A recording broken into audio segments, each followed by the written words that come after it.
Hey, this is Pastor Pete with What Do You Want? Today is the second reason of why many people don't know what they want. And that is they're so busy doing what others want them to do. They're doing what they think other people want them to do.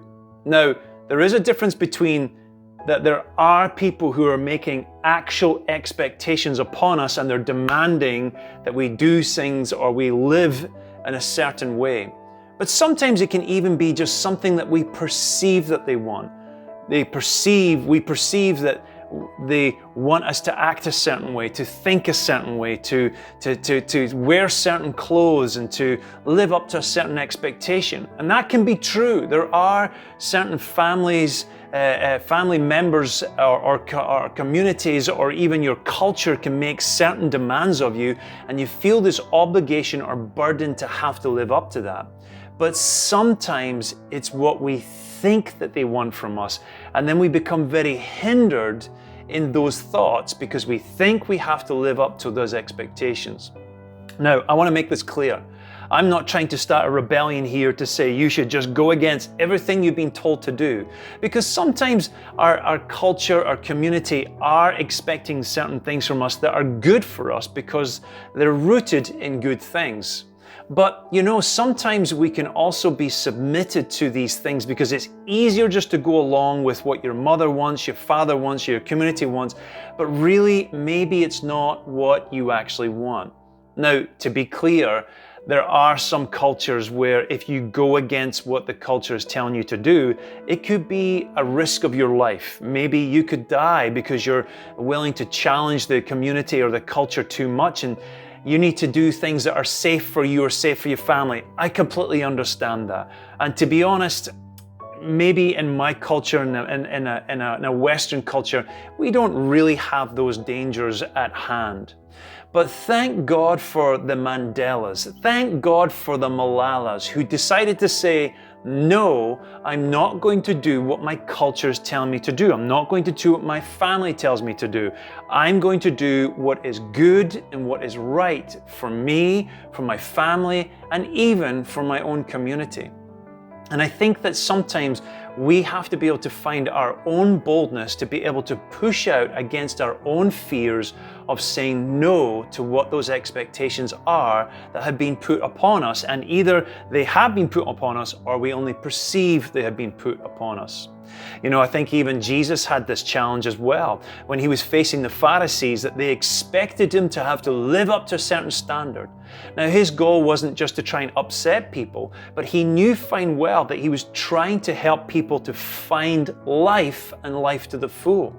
And the point of actually talking about this topic is, do you feel like you're living a full life? Or are you only living up to an expectation of what you think other people want you to do? Now, my mother had this in her life. I remember her telling me years ago that the reason why she did a certain type of education was simply because her mother told her she wanted her to do it, and so therefore she did it just to please her mother. She'd got a degree in what they called home economics, but my mother wasn't interested in that. And for years she taught. She was a teacher, and she well, of course, was a mother as well. But she always desired to get into psychology. And so years later, when I was about 15 or 16 years old, I'm the youngest of four, she decided to chase after what she wanted. She decided to do what it was that she wanted and not live her life based on what someone else wanted for her. I also have another friend. His name was Carl, and he became a scientist, and he had a great job, and he was doing very well, making some great income. But I had a long conversation with him one day, and he basically was able to tell me that that's not what he really wanted to do. And I said, well, why don't you just do what you want to do? And he said, because I think it would upset my parents. You see, I encouraged him to go speak to them, and it turned out that they were okay with him doing something else. He actually ended up being a landscaper, which was what he desired to do. He loved being outside, but he was still controlled by that thought of, if I do something different, it's going to disappoint someone else. Turned out his parents were okay with it, and they're actually very happy that he did something that he was more happy with in his life. And today, he's living a much more fuller life because he's doing what he wants and not doing what he perceives that other people want him to do. Maybe you're dissatisfied. Maybe you're having struggles because you're so busy fulfilling what you think others want you to do, or maybe what you know that they want you to do.